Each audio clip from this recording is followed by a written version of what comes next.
사랑합니다. 사순절 특별 새벽기도회 32번째 날 25일 목요일 새벽을 하나님께 올려드립니다. 너 예수께 조용히 나가 찬송가 539장 함께 부르십니다.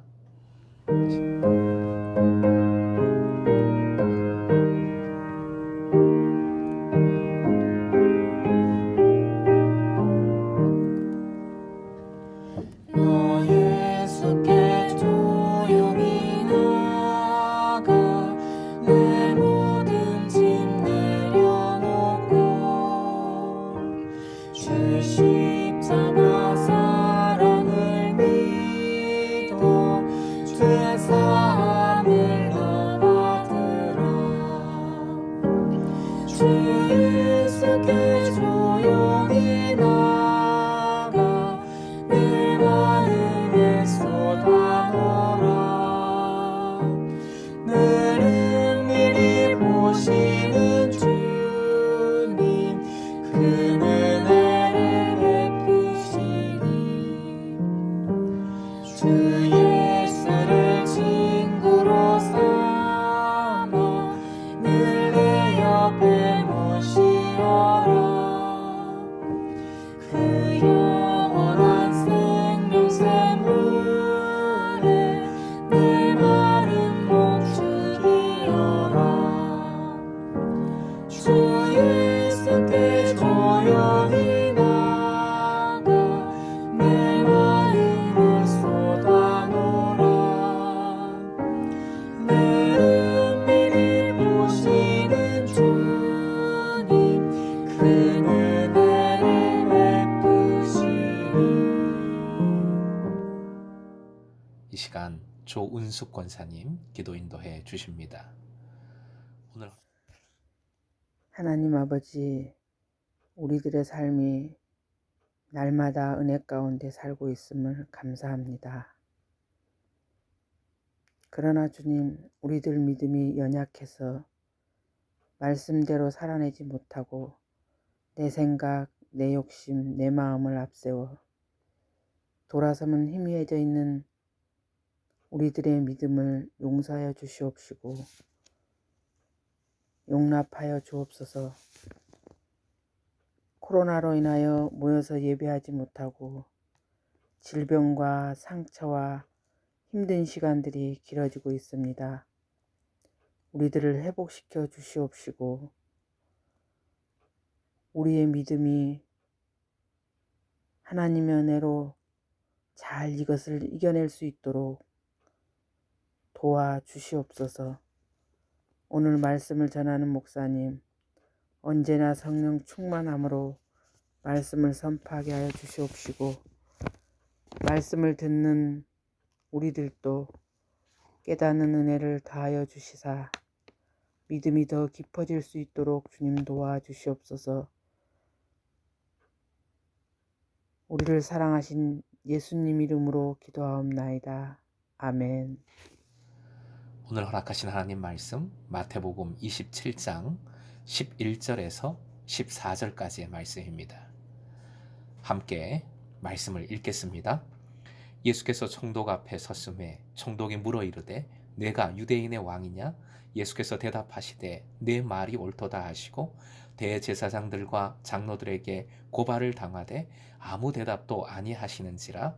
이에 빌라도가 이르되 그들이 너를 쳐서 얼마나 많은 것으로 증언하는지 듣지 못하느냐 하되 한마디도 대답하지 아니하시니 총독이 크게 놀라워하더라. 오늘의 기도 제목, 침묵 속에서 주님의 사랑을 듣고 보고 신뢰할 수 있게 하소서. 침묵 속에서 주님의 사랑을 듣고 보고 신뢰할 수 있게 하소서. 오늘 말씀의 제목은 침묵의 사랑입니다. 빌라도에게 신문당하시는 주님의 모습이 나옵니다. 빌라도는 네가 유대인의 왕이냐라고 물었습니다. 당연히 대제사장을 비롯한 유대 종교 지도자들은 정치적인 죄를 뒤집어 씌워 예수님을 고발했습니다. 유대인의 왕이라고 예수님이 직접 말씀하신 것은 성경에 없습니다. 로마 통치하에서 유대인의 왕이라고 자처했다면 큰 죄가 됩니다.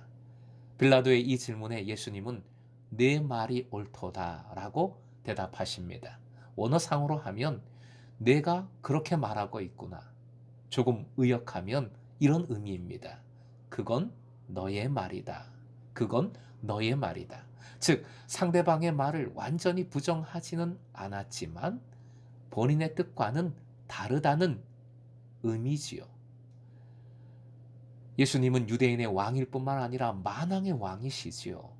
유대인의 왕임을 그래서 인정하시지만 빌라도가 생각하는 의미로서의 왕은 아니라고 대답하신 겁니다. 그러자 마치 먹이를 노리는 이리떼같이 고발자들이 고발을 해댑니다. 정치적인 죄를 증명하는 고발들을 무수히 만들어 제시했을 겁니다. 그들이 너를 쳐서 얼마나 많은 것으로 증언하는지 듣지 못하느냐라는 빌라도의 표현에서 잘 알 수 있습니다. 그런데도 주님은 아무 말 하지 않으셨지요. 그저 침묵하십니다.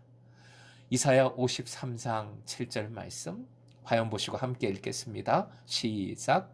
그가 곤욕을 당하여 괴로울 때에도 그의 입을 열지 아니하였으며 마치 도수장으로 끌려가는 어린 양과 털 깎는 자 앞에서 잠잠한 양같이 그의 입을 열지 아니하였도다. 예언된 고난받는 종의 모습 그대로 침묵하신 것이지요. 당연히 빌라도는 이 침묵을 이해하지 못했습니다. 이해할 수 없었습니다. 잡혀온 모든 이들은 자신 앞에서 이런저런 변명과 항변의 말을 반드시 했을 테니까요. 그런데 예수님은 다르셨지요? 완전히 끝까지 수많은 위증 앞에서도 침묵하고 계십니다. 예수께서는 왜 침묵하셨습니까? 이사야서의 말씀 바로 앞구절도 화면 보시고 함께 읽겠습니다. 우리는 다 양 같아서 그릇 행하여 각기 제 길로 갔거늘 여호와께서는 우리 모두의 죄악을 그에게 담당시키셨도다. 예수님은 우리의 모든 죄악의 담당자이십니다. 담당자는 모든 것을 짊어지고 끝까지 책임지는 사람이지요. 말이 아니라 행동으로 책임지는 사람입니다. 주님은 죄악을 짊어지시고자 십자가를 짊어지시게 됩니다. 사랑하여 구원하시기 위해 고난받으시고 죽임 당하시는 겁니다. 바로 이를 위하여 주님은 침묵하고 계십니다. 결국 침묵은 순종을 위한 인내요, 사랑 그 자체인 침묵입니다. 우리는 침묵이 참 어색합니다. 누구와의 관계 속에서, 대화 속에서 침묵이 없었으면 합니다. 그런데 주님과의 관계 속에서, 영성에서 침묵은 오히려 필수적입니다. 기도는 말하기 전에 듣는 것인데 듣기 위하여서는 침묵의 과정을 반드시 겪어야 합니다. 기억하십시오. 우리를 위해 침묵하신 주님은 침묵을 통해 우리의 믿음을 끌어올리고자 하십니다. 무조건 말씀하시지 않고 침묵하심으로 우리가 주님 음성을 듣는 귀를 갖게 하시고 주님을 바라보는 눈을 뜨게 하고자 하십니다. 그리하여 세미한 주님의 음성을 듣게 만드시는 겁니다.